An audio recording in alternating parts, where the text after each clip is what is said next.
Hey everybody, James Nutter here from I Am Wealth. Did you know that 3 of every 4 American families say money is their number one household stress? That means 3 of every 4 of your friends say money is their number one household stress.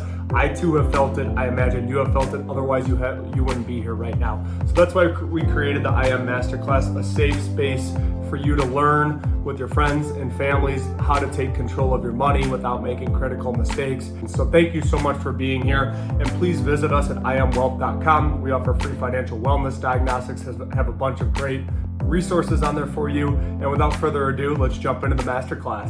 Hello and welcome to everybody here. Welcome to another masterclass, the Life Well Lived, a Physician's Guide to Wealth masterclass brought to you by I Am Wealth. And today I will be your host, James Nutter, partner and financial planner with I Am Wealth. So first and foremost, just welcome and thank you so much for just investing your precious time with us today. I know there's a zillion other places that you could be right now, so we're just grateful to have your time and attention, because I know your attention is the most valuable thing that you have in this lifetime. So who is ready to go? Of course, you can keep yourselves muted, but we will try to make this as interactive as possible. So I always want to start with a couple, self-assessment type questions and just having you think about, and us as well, like who here has ever felt overwhelmed, uncertain, insecure, or lacking freedom and security as it relates to money? I'll put my hand up in the air.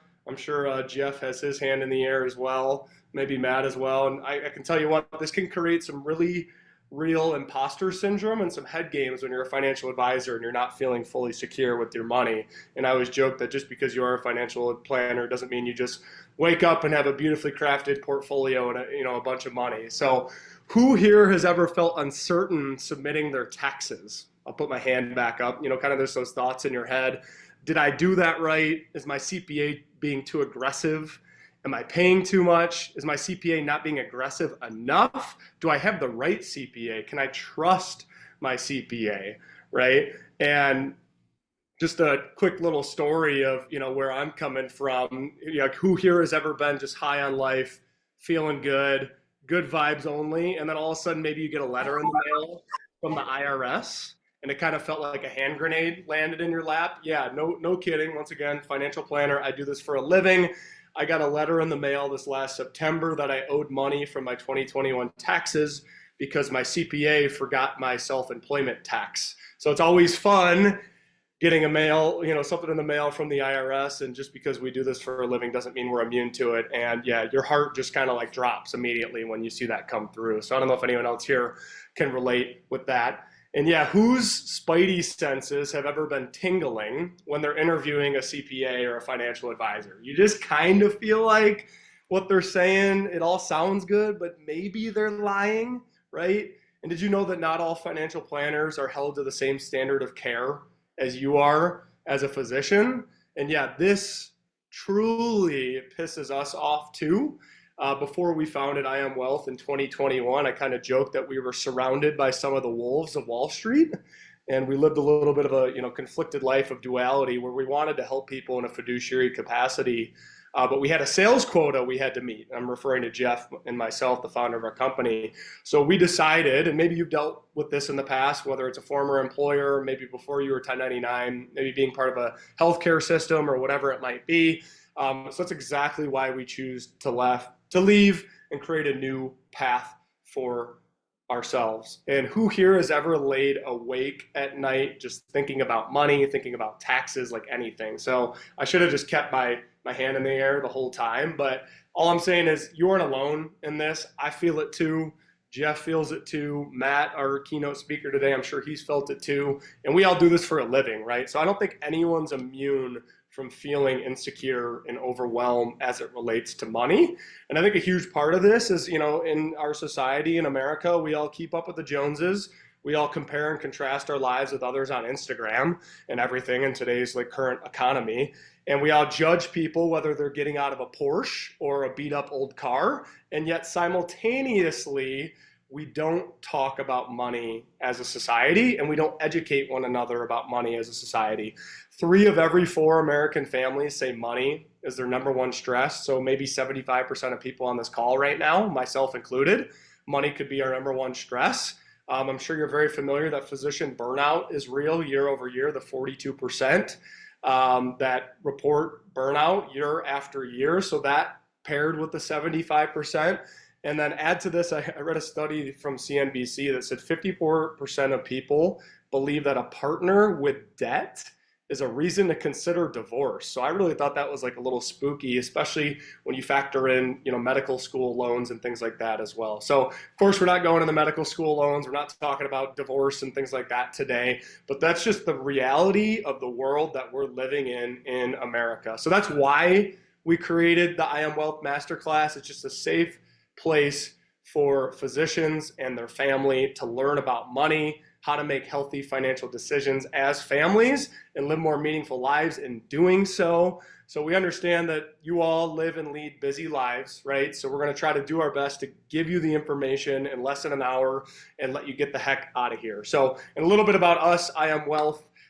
Just so you're like, hey, who the heck are these guys? Why are they here? What's going on? So at I Am Wealth, we're a fiduciary financial practice. We currently help 86 families and about 72 physicians and counting take control of their money and live more meaningful lives. And for all others like you who are here right now, we just try to do our best to give away a ton of free educational value, hopefully better than you could find on the internet, Googling what do I do with my money as a physician, right? And this is for two reasons. One, just to provide that real world financial wellness and advice that we all deserve. And two, also earn your trust. Hopefully something that we do for you today, you can take and implement into your life. And maybe someday, you'll reach out to us and you can learn what it looks like to, become a member, and we can help you take it to the next level. A couple other places you can find us. I have a show on the Financial Residency podcast. It's on Apple and Spotify called the A Life Well Lived, A Physician's Guide to Wealth podcast. So that's on the Financial Residency podcast, once again on Apple and Spotify. And then all of you for registering and being here today, you'll get a complimentary free financial wellness diagnostic with a team member of I Am Wealth. There's no pressure to do that, but essentially is a current state of your financial health and giving you feedback from a professional, just like the first time you go to a PCP. So jumping into some basic ground rules real quick, and then we'll be diving in shortly. We just commit to no cost for these, as you know, no sales or products. We aren't going to talk about a single financial product today, which I know most advisors would probably be trying to sell you something today. And because of rule 1 and 2, no cost, no sales, we commit to no bull. And I'll let you use your wildest imagination as to what that means. And then just a disclaimer that we have to throw in here. I Am Wealth does not offer individual financial advice outside of a formal fiduciary consulting agreement. Content discussed in the masterclass is and does not represent any financial, tax, and or legal advice. The intent of the masterclass is to provide extremely valuable educational content for free. For personal questions, we hope you'll visit iamwealth.com and book one of those free financial wellness diagnostics, and you can learn more about us. So today, what we're going to be talking about is learning some of the structural fundamentals of being a 1099, common mistakes we see physicians make as 1099, hot topics for physicians that they might be talking about amongst each other, biggest areas of opportunity being a 1099 physician, and then learning about the key next steps. So we also have the founder of our company, Jeff McPherson, here. And he actually, for anybody on this call that works with or knows Jason Bunce, Jeff and Jason played football at Michigan State together back in their glory days. Jeff, you can wave hi to everybody. And Jason is the reason why we're here. She connected us with Michelle Druhl, and now we're offering these. So the format today is kind of going to be like Ask Me Anything style. We put together a set of questions for Matt, and we're just going to be going through. He's also going to have a real life sample tax return and kind of be able to plug and play in that as well. And Matt is our go-to accountant for our physician clients. And just so you all know, Matt went a little too hard on the basketball court last night, so he might have a little bit of difficulty talking. I'm sick, so if I laugh, I start coughing. I didn't cough yet. So we're doing our best for you, but Matt focuses on helping medical families with their taxes. So with that being said, I will hand the baton over to Matt here. And thank you all for being here again. Thanks, James. I appreciate it. And for the record, I didn't have any difficulty on the basketball court. Someone else had difficulty with me, so they decided to elbow me in the face. But Brutal. and I know if I ever played against Jeff in football, I would definitely be having difficulty then. That's for sure. But appreciate the intro, the background, James. A little bit about myself. I've been a CPA for 16 years, I believe it is. And I primarily now I'm a healthcare business advisor. So I work with a ton of medical practices, medical practice owners, 1099ers, a lot of different physicians. So love the opportunity to connect with you all today and give you kind of a background of, okay, what does it look like to be a 1099 earner, subcontract labor, locum tenens, whatever you want to call it, and what does that look like from a tax perspective. So I thought the best way to do that is to go through just a real life example of, okay, what does the physical tax return look like? And then just like James said, we can make changes or our life changes, right? And how does that, how do those changes affect my tax picture? Oftentimes we get into these situations where we'll see something on social media or we'll talk to someone at work and they say, you got to do this or you got to do that. This will show you that there is no one size fits all. It really is a tax picture that's structured specific to your individual situation. So what I'll do here is I'll share my screen and start to dive in with you.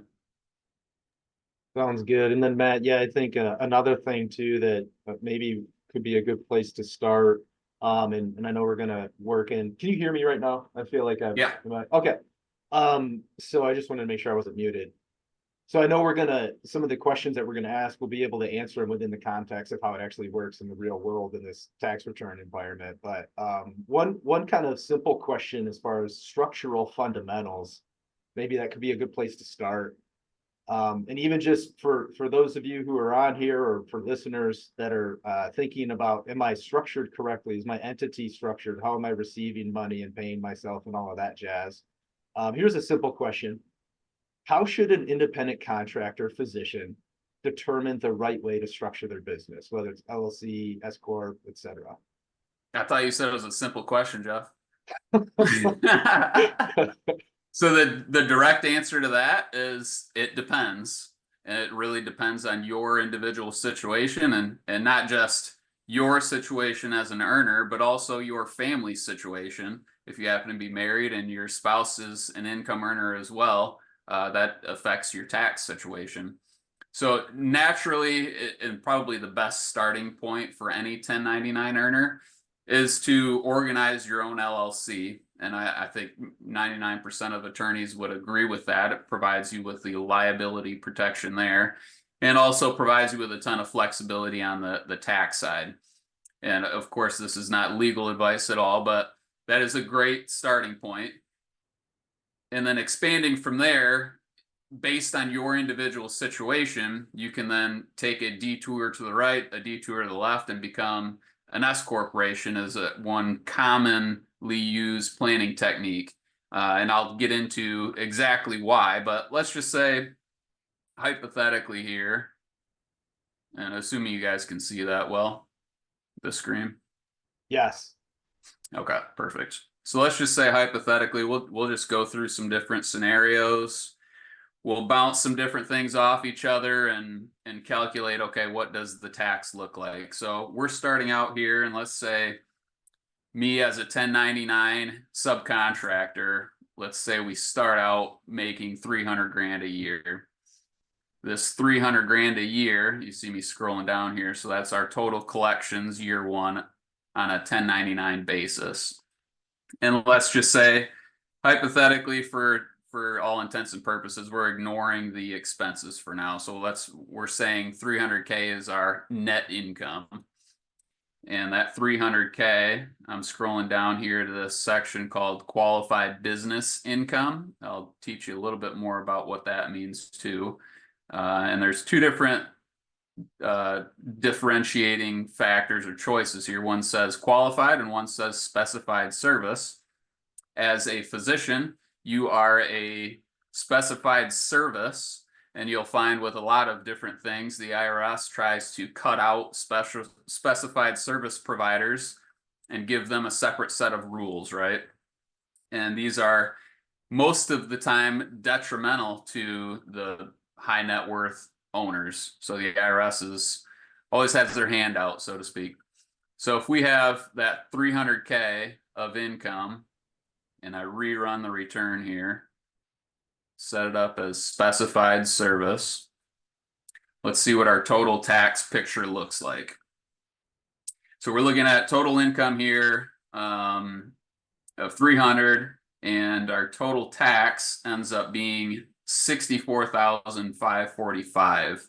Okay, and maybe James or Jeff, if you guys have either a spreadsheet or a notebook or something to jot down some numbers, we'll start to look at or differentiate between, okay, if we start to look at an S corporation as a potential opportunity, what does that mean for us from a tax perspective, and what does that change? So you'll see here that 64K is our total tax, and we'll just focus on federal for now. We can get into different state factors later. But you'll also see that that qualified business income piece is sitting here at $51,000 as a deduction. So what that is that's a 20% shave off of your net income just by being a business owner.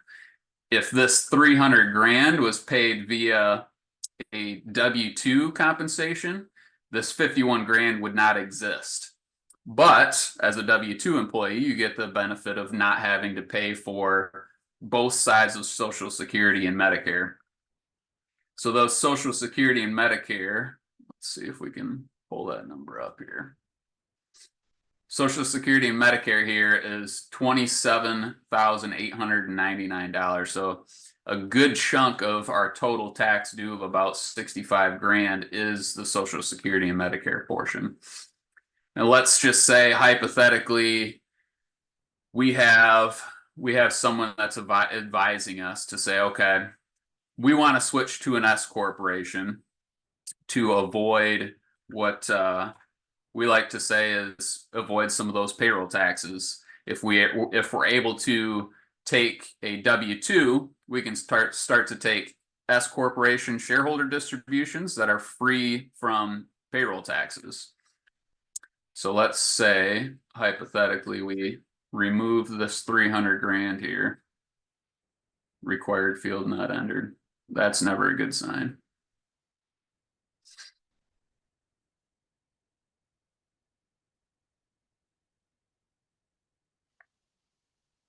These things never happen when you practice. All right, Jeff, while Matt takes a minute to figure that out. I'm closing it down and open it back up. I'm sure we can pause for 1 second. Jeff, are there any like as it relates to structure and or maybe even just like common mistakes, anything that you've seen that stood out? Yeah. And I'm putting you on the spot here. Well, I think when, the other thing that we were talking about just the other day is we were talking about the best stories that we might be able to share about some of those structural mistakes that we'd love to bring to the table here for what to avoid doing. I feel like Matt maybe was working down the path of what it looks like when we're taking that qualified business income deduction, when the IRS views the actual, the income differently than that of a business owner and being a service provider. And I think that would be a great one. If Matt, if you could tell kind of that story about how somebody had been in years prior, had been taking that qualified business income deduction and kind of had to find out the hard way that they that was an error. Yeah. I had a new client. This was, I believe it was 2 years ago. 1099 physician. They had earnings of, I don't know, we'll call it 450, and it was on a 1099 basis, and they had the qualified business income deduction out there, which that 20% is actually phased out Phased out meaning the more you make, the less of that deduction you get to take if you make over, and at the time it was 315 grand. So if you make over 315 grand, that deduction starts to go away.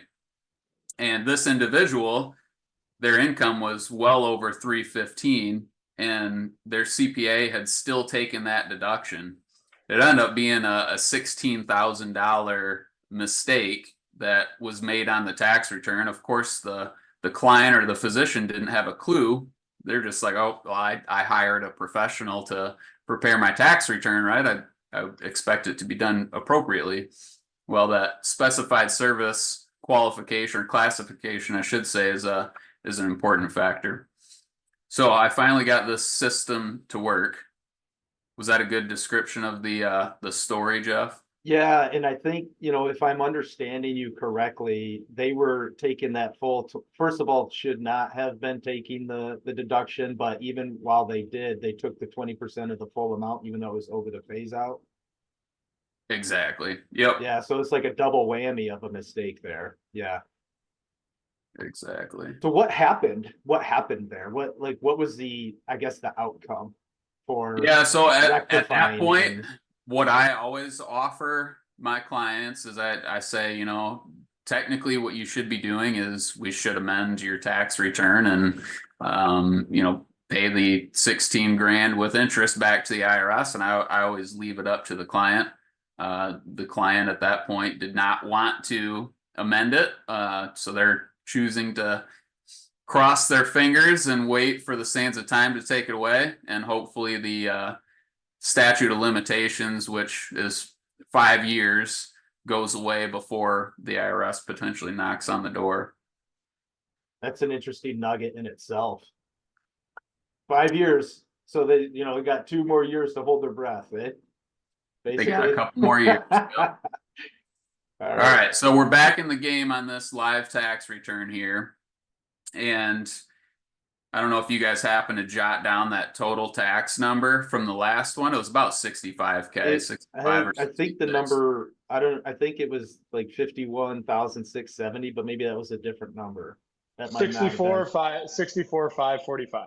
Now Nice. we're on. I think you're right, James. I'm taking James's number. Sounds Jeff, good. I don't know what you're looking at.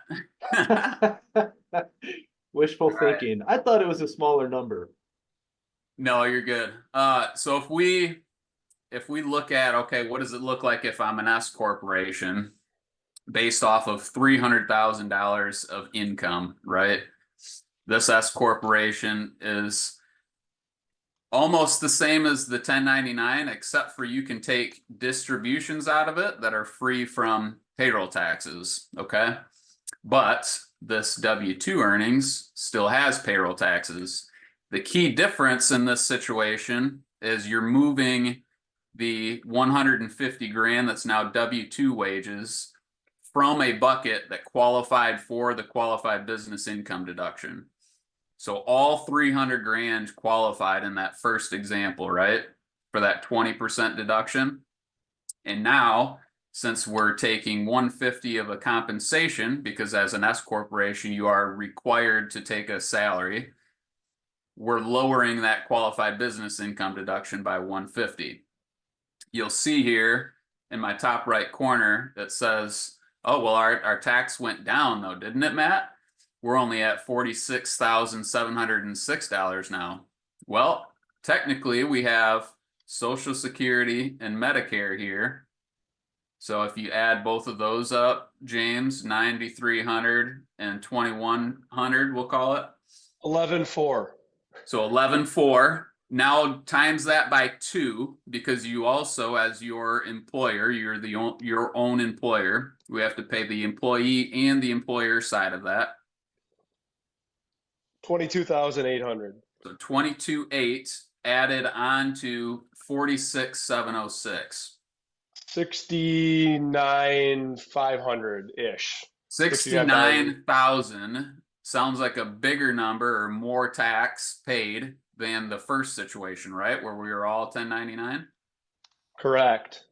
So in this situation, 300 grand on a 1099 basis is a lot better than qualifying as an S corporation or checking the box to be an S corporation, and then taking tax-free distributions primarily because of that qualified business income deduction.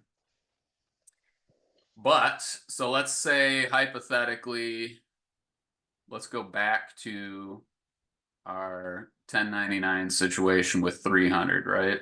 So 300, naturally, we've compared the two, and 1099 on a Schedule C or sole proprietorship is better for someone who's earning 300 grand, right?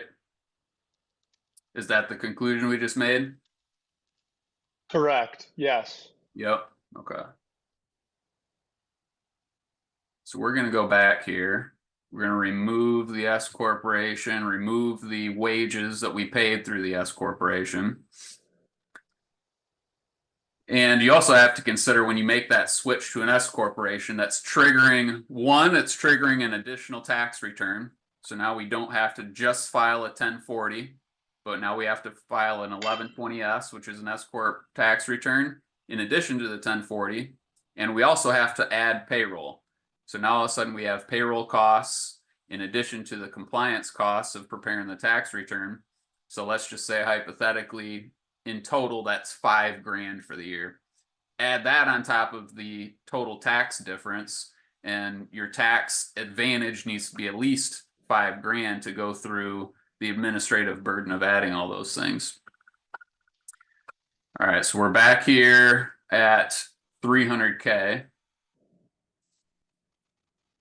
Make sure our handy dandy specified service box is checked. But in this situation, my tax return that says Matt Barczak up here, it's actually my tax return. We're using me as an example. So Matt Barczak in this situation is married, okay? He's filing married filing joint. Married filing joint. Deleted my spouse here so she doesn't yell at me later. And let's say hypothetically, my spouse has W-2 earnings of 300 grand. Now these are real life situations, right? 300 grand of income will drastically change this picture. Do either of you have an inclination of what happens when the total income for the family goes up by 300? No idea, but I'm guessing the tax liability goes up. The tax liability definitely goes up, but the key Maybe it changes the structural choices. The key factor is the biggest benefit of being a business owner, being paid off 1099, is the qualified business income deduction. It's 20% write-off that we get right off the bat. If we make as a family 300 grand more, that line item here disappears because we made too much. We're over that limit.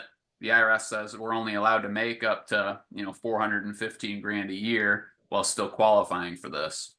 So now all of a sudden that write-off, that 20%, is gone. Okay, so now the biggest benefit of us being a 1099 or a Schedule C now disappears. So that could open up some other opportunities of, okay, so since the tax exposure is no longer there of switching to an S corporation, we know this might be an advantage. So we get to lower our Social Security and Medicare expenses through these S corporation distributions. In addition to that, there's also other advantages of being an S corporation, not just shareholder distributions. One situation that comes up pretty frequently is, have you guys heard of the Augusta rule? That would be a fun one to talk. That's one of the hot ones that we hear about from clients a lot. And how that- to implement it, how to use it. Is it legit? Yeah, and that is a fun one. So we just had the Masters, right? And I was basically a fly on the wall next to this group of people having this conversation, and this one person goes, "Did you see this person rented out their house during the Masters. They rented it out for $100,000 and they didn't pay any income tax on that. And this other person looks at him and goes, well, that's illegal. The IRS wants their money. The IRS is going to get their tax on that. And he goes, yeah, I guess you're right. The IRS is going to want their tax on that, aren't they? Well, there's a rule, as you guys know, that if you rent out your house for less than 2 weeks, you can pick up that income tax-free. You don't have to even claim it on your tax return. And that's called the Augusta rule. It's specific to the Masters, right? So people around, I don't know if someone was involved in politics or what, who is also involved with renting out their house when it came time for the Masters, but they passed this law that says you can rent out your house for less than 2 weeks and you don't have to claim any of that as income. So this person rented their house out for $100,000 and didn't pay any income tax on it, which is awesome. But how does that apply to our situation, right?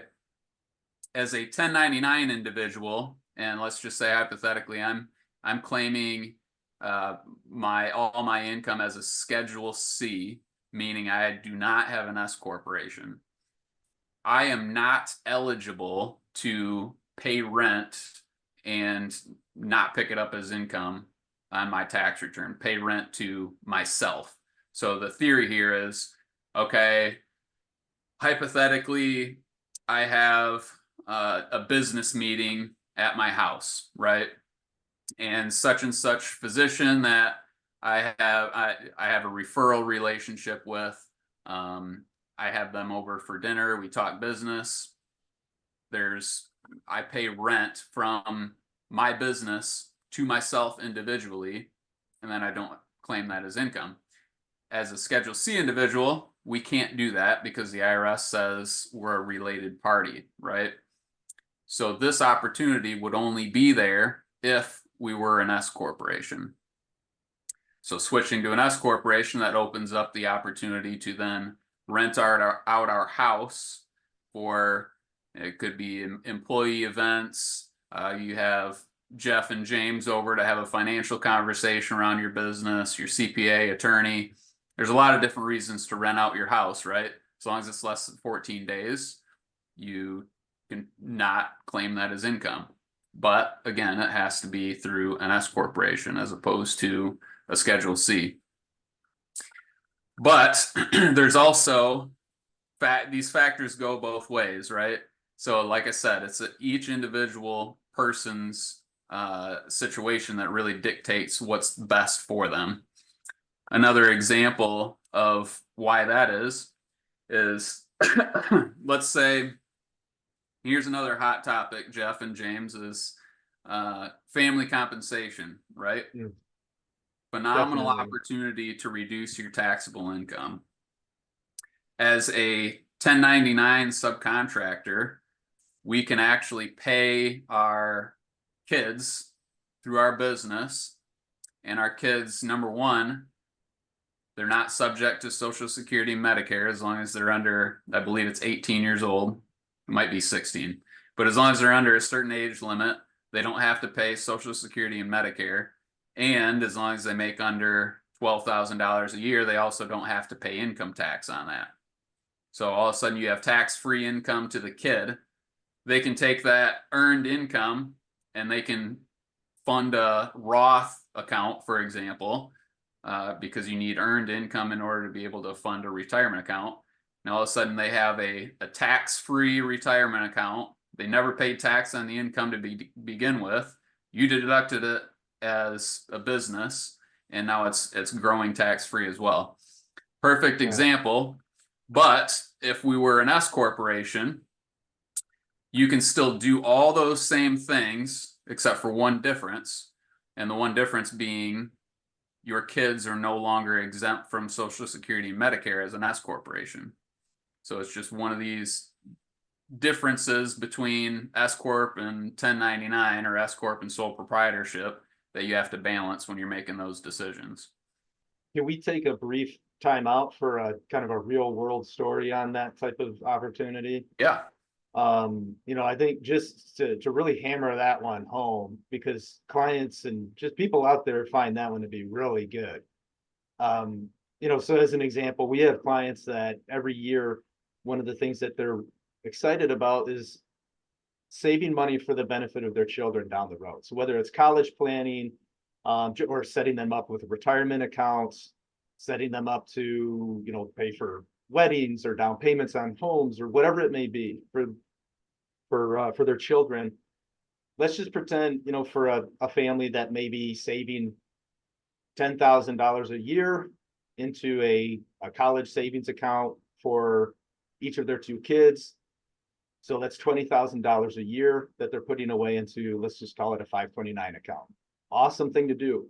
But if they're doing that with money that they earned and they had to pay tax on, they're going to have to, of course, make significantly more than $20,000 of earnings to then pay tax, to then have $20,000 sitting in their checkbook ready to deposit into an account for the children. So this is a really fun way for like where we see clients really enjoy it. It allows them to get their kids involved. Their kids can learn about business and money at an early age. And it also, just from total dollars and cents, if you're able to pay the kids 10 grand per year for their involvement with the business and deduct that, you're able to save $10,000 effectively into those accounts, right? Tax free, which is, clients get really excited about that type of opportunity. So I just wanted to kind of zero in on that just for a moment and highlight how that can work for people in the real world. Yeah, it's an amazing opportunity too, Jeff. Let's just say hypothetically that I'm paying my 6-year-old son 5 grand even, and we toss that into a Roth account. Do you know how much 5 grand per year for the next 10, 12 years will grow to by the time he's retired? For not even having contributed a single cent himself, right? Mm-hmm. You all of a sudden got a $4 million account. Yeah. It's pretty mind blowing once you start to get the time value of money involved as well, even on a, let's just call it a conservative 6 or 8% return on investment, which naturally the market has done historically much better than that, but you get the picture, right? Yeah. And the point is, these are things that parents do already, but they're generally doing it with money that they paid a lot of taxes on. So if they can be creative in this type of situation to be able to do the same thing they're already doing, but not have to pay all of that tax in order to do it, it's a big win. Absolutely. That's great. And one of the things too, I know we started to talk a little bit about common mistakes, right? Common mistakes as a 1099 earner. And one of the things that happens frequently that I see is when people first start out, you're an LLC, let's say you made that decision already, and you're starting to learn more and more about what Social Security and Medicare taxes are, right? Self-employment taxes. You're starting to learn more about income taxes and what that looks like. But a lot of people think, well, we just file our tax return and pay all that at once, right? So on, I think that first example, we said 300K was our income and about 65, give or take, was our total tax. That 65 grand of total tax, the IRS wants you, and state where applicable, they want you to spread those payments out evenly throughout the year, as opposed to pay it all at once at the end of the year. And that's called, as you guys are well aware, that's called your quarterly estimates. So that's one big thing that people get caught up on or burned on, is they make this huge $65,000 payment at the end, and all of a sudden there's an extra 2 grand of penalties on top of it. And that's because the IRS expected you to make those payments throughout the year, not all at the end of the year. That's never fun. That is never fun. Left with an extra. We've been there. Oh yeah. 2 grand for nothing. Yeah. And it's a common issue too, as you're as you're growing in income, to mistakenly underpay those. And you can base what you're paying in quarterly estimates off the prior year. which is perfectly fine too. But you also need to understand that there will be a bogey at the end of the year, right? Of this gap. If my income's going up and my quarterly estimates are based off the prior year, I might owe an extra, 10, 20 grand. And that's always important to make sure you're communicating with whoever's advising you on how much to pay, when to pay, what different changes within the business I can be making in order to save some money too. And we haven't even gotten into opportunities we talked a little bit about the Roth account, but as a 1099 individual, you can contribute to retirement plans, right? And that's a huge opportunity as a 1099 individual that the IRS says, well, these specific people are not eligible for an employer sponsored retirement account. So we're not going to limit them to the standard $6,500 IRA contribution a year. We're going to give them more opportunities to contribute to a retirement account through a SEP plan or a solo 401k plan, where the limits are much higher than the $6,500 limit through an IRA.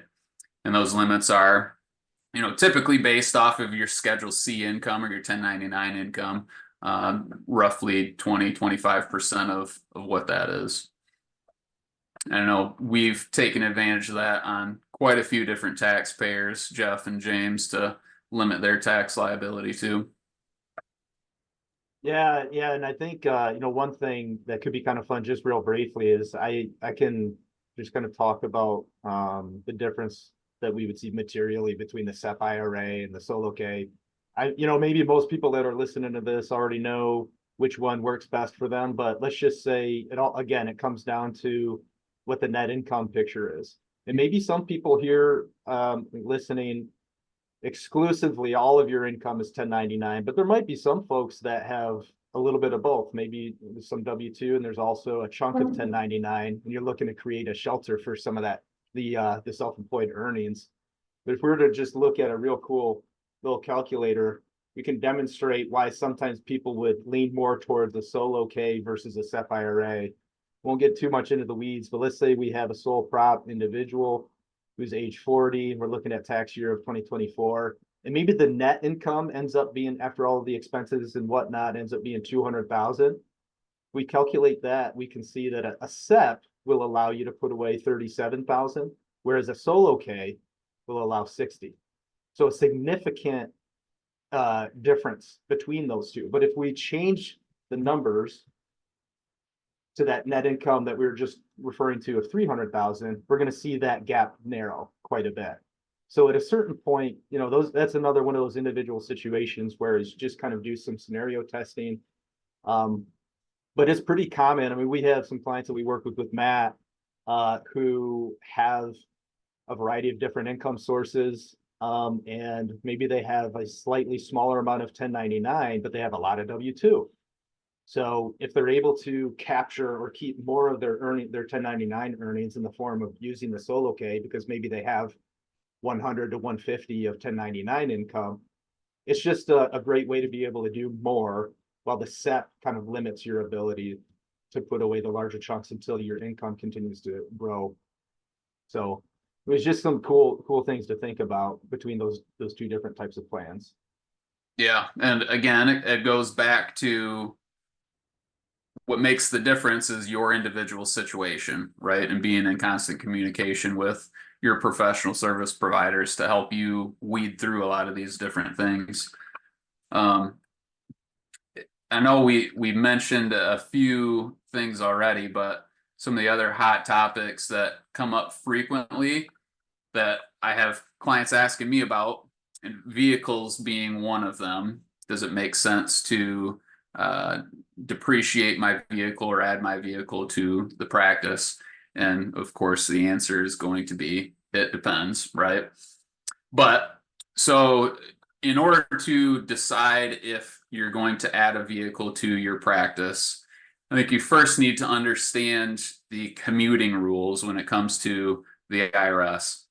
The IRS says, and let's just say hypothetically, I am paid off a 1099 basis and I only go to one location to work. Okay, I work through, or I'm subcontracted through one hospital, and that's all. The IRS views any trips from your house to that hospital as commuting. So none of those would be deductible. Commuting expenses are not deductible. So let's just say hypothetically that I work for 3 different hospitals, right? The hospital that the IRS considers commuting would be the one that you work at most regularly. And then any trips to the other places would be deductible expenses. So with that being said, if I am driving my vehicle and 99% of what I do is for commuting, I don't think it's a great idea to put a vehicle on your business. Okay. Hypothetically, if I'm working for multiple hospitals and I'm running around a lot more and I don't have as much commuting, then yes, it's a great idea and it can lower your taxable income. And not just that, but the IRS has what they call accelerated depreciation measures, where you can write off, as long as your vehicle exceeds a certain weight threshold, you can potentially write off 100% of that vehicle in the year you purchase it. So let's just say our income went up significantly this year, and we don't have the money to pay for that $65,000 tax bill. We're sitting here in December. We know the tax bill is coming because we're doing a good job of communicating with our advisors around us. Hey, let's look at buying a vehicle. I need to buy a vehicle anyway. It would be better at buying it in December versus January. Then we can write all that off and get a 100% write-off in that same tax year. And that's how you get burned pretty easily by, waiting until April, March, or even February for that matter to start planning for your taxes. You should be planning during the year. That way you can make changes like that before the year is over. Once the year is over, it's too late to buy that vehicle and lower your taxable income. Yeah, that's a great example.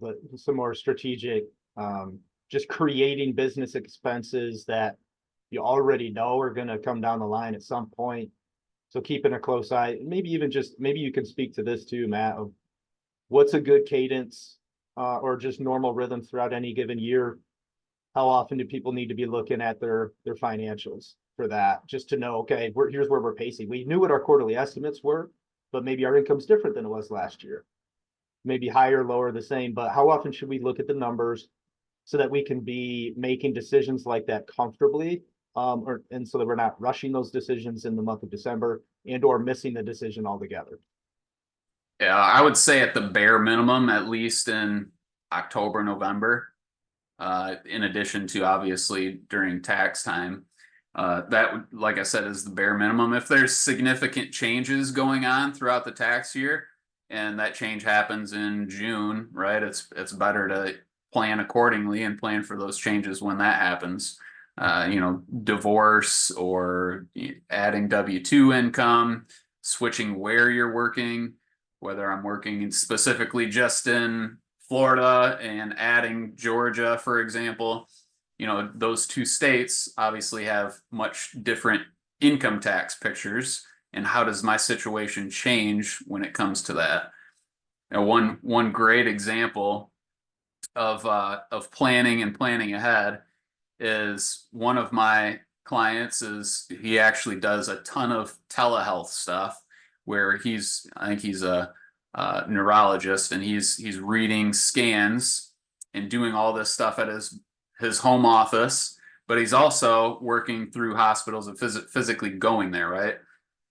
He can actually place his home office as his primary location, and any trips he makes to any hospital are now fully open to be written off. So that's a great example of, we referenced those commuting expenses earlier, right? Of, hey, Yeah. the trip to my primary office is not deductible. Well, his primary office is his house. He just happens to be earning an extra 200 grand outside of his house, and he's writing off his travel to get there too. Right. Yeah, so there's just all these different scenarios, right? So because I think the main thing that we're a general theme we're picking up is there's a lot of hot ideas out there about deductions and or strategies. But it's all dependent on unique circumstances. Like what works for one person may not work for the other. And yeah, Yeah, and that's this is probably fairly overwhelming for everyone on the call. I know we're throwing all kinds of different information at you. But like you here's the question, Matt. I think one thing that may be a good place to kind of begin landing the plane, as it's 12:53 right now, but I don't want to force us to wind up here. But and again, of course, we're very happy to maybe do another set of these for you folks, where we can maybe look a little bit closer at one or two topics at a time, so we can really get into the details. But let's just imagine we're talking to a 1099 physician family that works extremely hard, pays a lot of taxes. If you could offer them maybe the most impactful advice about how to be certain they're doing everything they possibly can to manage their income, taxes, and their business and their decision making, what would you recommend they do, just in simple terms? Well, Jeff, the only thing certain in life is uncertainty, right? I thought you were going to say death and taxes. Oh, well, that too. So, I mean, yeah. it's pretty tough to be 100% certain. You have to get with and surround yourself with professionals that you know and trust, that have proven that they're educated. For example, that individual that I mentioned earlier that was preparing a physician's tax return and didn't know the industry well enough to classify them as specified service providers. I mean, that's a big red flag there, that, hey, they may not work with a lot of physicians. Let's go with someone who works with a lot of physicians. So that would be my biggest recommendation. Surround yourself with professionals who you know and trust and that understand your industry. And don't be afraid to ask questions, right? Yeah. We always say this is a dumb question. And Jeff, you're always so dang humble. You say that all the time, but there is no such thing as a dumb question, right? Yeah. Yeah, absolutely. Well, is there anything else that like some parting wisdom that we should try to cover here before we wrap up? James, what's on your mind? Matt, anything else on your mind? Because I feel like we covered a lot of ground, and I feel like the general theme has been there's a lot of opportunities out there. There's also a lot of common mistakes that can be made, but it's not rocket science. Everybody on this call, what you all do for a living is way more difficult than what we're talking about here. So I think the main thing is just trying to hammer home that there's definitely some things that you can be doing and learning about, and it doesn't have to be overwhelming. Even just looking at things, as Matt said, if you're looking at your numbers so you get close to the end of the year and you're staying on top of your ideas and your strategies every 12 months, should be in a really good spot. But what all would you like to leave us with, Matt and James? Anything else? I was James, gonna you can say, go ahead first. yeah, I mean, I think at the end of the day, too, it's just surrounding yourself with a capable team. Like, just like I'm not going to watch how-to YouTube videos on like emergency medicine just in case I have like a, something going on in like my, apartment I'm sitting in right now. Just surround yourself with a team of professionals to help you complete the mission. But I see that there's a few individuals left. So do you guys have, maybe we could just open it up for Q&A. Like, are there any specific questions while the three of us are still here that you'd like to get answered? And if so, just please unmute yourself. You don't have to turn on your video if you don't want to, and feel free to ask your question. Could be about a deduction, could be about something that we already talked about, like putting your children on the payroll, could be about S Corp versus LLC, or just straight 1099. Anybody have any questions that's here right now? Yeah, good afternoon, guys. I have a quick question. This is Dr. Michelle Goldman. So this question came up this year in the preparation of taxes, and I am a new 1099er this year, so it hadn't come up prior. When you work locums, you work in multiple different states. I currently reside in Florida, which is a no state income tax state. The incomes that you earn, the monies that you earn, what's the tax liability on them? Well, it's an interesting question because the money is actually paid from a locums company based out of Texas, which is another no state income tax state. So my understanding was that there's no additional state income tax, and there was quite a bit of conversation and argument. I'm just curious, what's the consensus over at your shop? That sounds like fun, Dr. Yeah, Goldman. fine. And good to meet you. So the way the tax law works is it's taxable within the jurisdiction where you earn the income. So I believe you referenced Georgia was the state that it was earned. The only caveat to that is there's a tax law that says there's certain states where if you work and live within these certain states, it's called a reciprocal agreement. If Georgia and Florida, for example, had a reciprocal agreement, maybe you don't have to claim that as income in Georgia and can just pick it up as Florida income. But I think it would be hard pressed to have multiple non-taxable states and taxable states under a reciprocal agreement. I don't know those two states specifically, but so long answer to your question is it would be taxable in Georgia where it is earned. Right. And did you say was one of the states also Texas, Michelle? That's what it was paid out of, but I don't think that's where it was earned. Yes. I see. Okay. So it's actually the state it's earned in is Louisiana, Oh, okay. but Even better. Comp Health, which is the locums company in question, is based out of Dallas, Texas. So all the paychecks come out of Dallas, Texas.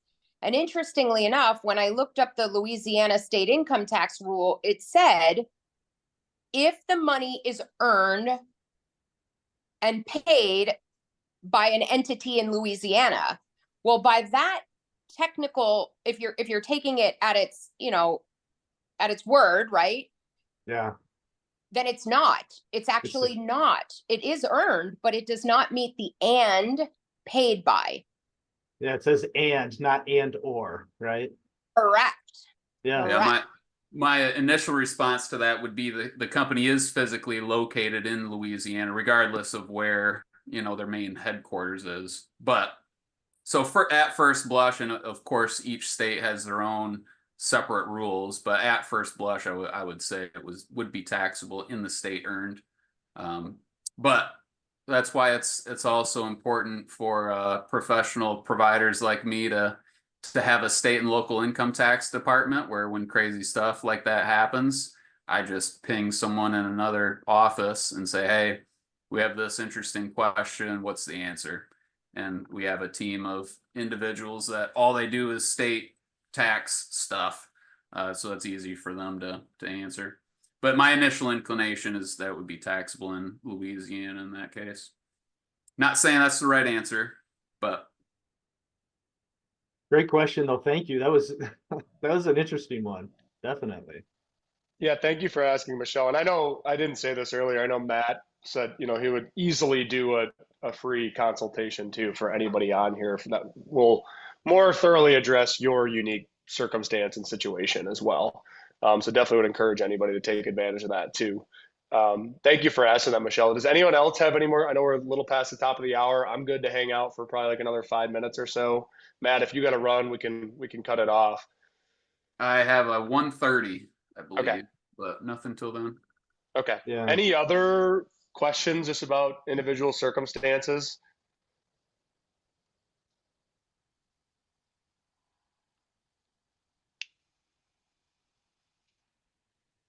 Is there anything else? Because Michelle asked that we probably do this quarterly, and I feel like this masterclass itself probably could have been 10 hours with everything we could have potentially covered, right? We barely scratched the surface today. Any feedback on specific topics in the future that you guys would want us to dive further into and or address? No worries if not. Yeah, and we can do our best to do a little poll the audience kind of thing too after this, to see if we want to just kind of deep dive into some of these categories. But I thought that was great, Matt. Thank you so much for joining us. And thank you everybody that's on here still, and everybody that's listening to this. Thanks for investing your time with us. And we'll try to get together again soon with some more really cool stuff. Yeah, that was fun. Thanks for having me on. Looking forward to the next one. Yeah, Awesome. Thank you everyone for being here and for listening. And Matt, you're the best. Appreciate you, dude. Hey, you know what? We'll talk to you guys. Thanks. Okay. Thanks, guys. Thank you, Thank guys. you. You're Yeah, of welcome. course. Thank you. Thank you. Talk soon. I Am Wealth does not offer individual financial advice outside of a formal consulting agreement. Content discussed in the I Am Masterclass is not and does not represent financial advice, tax advice, and or legal advice. The intent of the I Am Masterclass is to provide extremely valuable financial educational content for free. For personal questions, we hope that you'll visit iamwealth.com and schedule what we call a free financial wellness diagnostic to assess the current state of your financial health and therefore help you and your family take control of their money so they can live a more meaningful life. So we'll see you there. I Am Wealth does not